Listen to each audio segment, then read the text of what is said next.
salah satu kerajaan terbesar di masa Hindu-Buddha. Kerajaan Majapahit merupakan salah satu kerajaan terbesar di masa Hindu-Buddha.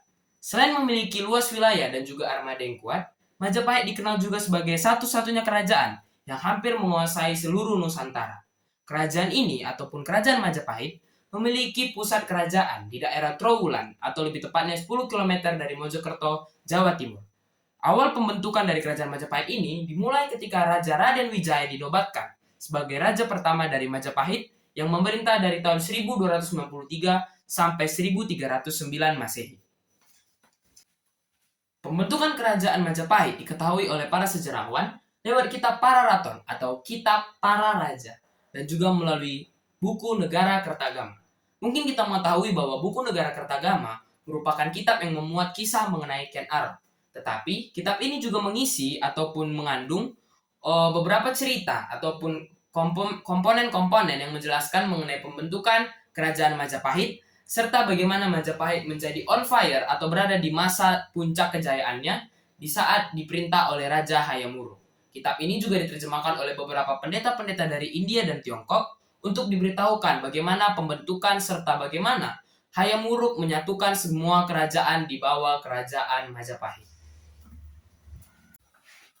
Kemakmuran dan kekayaan Majapahit juga berasal dari lokasi strategis mereka, di mana pusat pertanian mereka berada di daerah aliran Sungai Brantas, yang memungkinkan para petani serta para pedagang mendapatkan hasil sumber daya alam yang luar biasa. Hal inilah yang membuat Gajah Mada dan juga Majapahit semakin dikenal sebagai kerajaan yang kaya dan juga kuat. Tetapi, di masa pemerintahan Gajah Mada serta Hayam Wuruk juga terjadi berbagai macam pemberontakan. Tetapi Gajah Mada dan pasukannya berhasil meredam pemberontakan itu. Seakan-akan pemberontakan tersebut tidaklah menjadi ancaman bagi Kerajaan Majapahit. Dan oleh karena itu, Kerajaan Majapahit dikenal sebagai kerajaan dengan inovasi, sejuta inovasi. Di mana celengan yang kita kenal sekarang itu berasal dari Kerajaan Majapahit.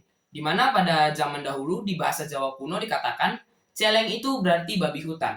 Dan oleh karena itu tempat menyimpan uang sekarang atau celengan identik dengan hewan babi yang juga berasal dari Kerajaan Majapahit, di mana celeng ataupun tempat menyimpan uang pada masa ini itu berarti babi hutan oleh bahasa Jawa kuno yang digunakan oleh Kerajaan Majapahit. Setelah Raden Wijaya tua, penggantinya merupakan putranya yang bernama Jaya Negara. Namun, di bawah pemerintahan Jaya Negara, Majapahit menjadi terlihat lebih lemah daripada kerajaan-kerajaan lainnya. Karena itu, penasihat raja dan juga masyarakat memanggil Jaya Negara sebagai Kala Gemet, yang berarti lemah dan kecil. Namun, di masa pemerintahan Jaya Negara, karena kelemahan dari otoritasnya dan di mana dia naik di umur 15 tahun yang mungkin sangat muda, karena itu banyak terjadi pemberontakan di Kerajaan Majapahit. Namun, pemberontakan tersebut berhasil diatasi oleh seorang pemuda ataupun seorang prajurit Bayangkara yang merupakan sebutan untuk pasukan pengawal kerajaan yang saat itu dipimpin oleh seorang bernama Gajah Mada. Setelah Jaya Negara tua, tetapi dia tidak memiliki seorang anak. Oleh karena itu, Kerajaan Majapahit diteruskan oleh adiknya yang bernama Gayatri. Di masa pemerintahan Gayatri, semakin banyak pemberontakan yang terjadi, di mana semakin banyak oknum-oknum ataupun para kelompok-kelompok masyarakat yang merasa bahwa Gayatri tidak layak menjadi raja dari Majapahit. Tetapi, semua pemberontak yang terjadi berhasil diselamatkan ataupun berhasil dipadamkan oleh seorang prajurit Bayangkara yang dipimpin oleh Gajah Mada. Dan oleh karena itu, Gayatri memberikan suatu posisi kehormatan bagi Gajah Mada, yaitu Mahapati Hamengkubumi Majapahit, atau di dalam kehidupan kita di masa modern, Gajah Mada dikenal sebagai Panglima Perang Kerajaan Majapahit. Dan dari sinilah masa keemasan Kerajaan Majapahit dimulai, ketika Majapahit dipimpin oleh Hayam Wuruk yang merupakan anak dari Gayatri dan dipimpin pasukannya oleh Mahapati Gajah Mada. Setelah diangkat menjadi Mahapati atau diangkat menjadi Panglima Perang Kerajaan Majapahit, Gajah Mada mengucapkan salah satu sumpah yang sampai saat ini menjadi sangat fenomenal, yaitu Sumpah Palapa, di mana Gajah Mada bersumpah bahwa dia tidak akan memakan palapa dalam istilah atau dalam arti dia tidak ingin menikmati kenikmatan dunia sebelum menyatukan seluruh kerajaan atau seluruh Nusantara di bawah kekuasaan Gajah Mada. Selama beberapa tahun, Gajah Mada kemudian berusaha untuk menyatukan dari Pulau Sumatera hingga Pulau Maluku atau Ambon dan juga menyatukan beberapa kerajaan di Asia Tenggara di bawah kekuasaan Gajah Mada. Oleh karena itu, Kerajaan Majapahit menjadi salah satu kerajaan terbesar di bawah pemerintahan Raja Hayam Wuruk dan juga Mahapati Gajah Mada. Dan oleh karena itu, Kerajaan Majapahit dikenal dengan sumber daya yang luar biasa, armada yang sangat kuat, serta orang-orang tangguh, SDM yang mumpuni, serta pertanian dan juga perikanan yang lumayan menguatkan mereka dalam sektor ekonomi. Dan oleh karena itu, Gajah Mada dan juga Majapahit menjadi kisah yang fenomenal hingga saat ini.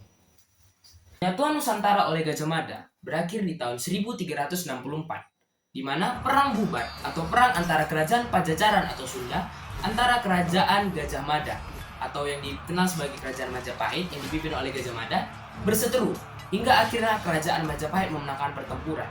Hingga pada masa itulah kerajaan Majapahit berhasil menguasai sebagian besar dari Nusantara.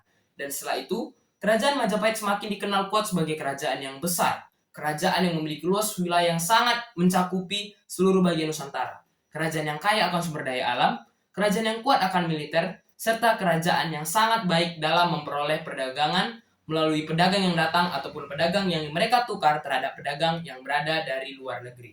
Dan oleh karena itu, kerajaan Majapahit bertahan cukup lama, hingga pada akhirnya Gajah Mada dan Hayam Wuruk pun wafat. Setelah Gajah Mada wafat, posisi Mahapati atau posisi Panglima Perang sempat dikosongkan selama beberapa tahun, hingga akhirnya ditemukan penggantinya yang merupakan saudara dari Gajah Mada yaitu Gajah Enggon.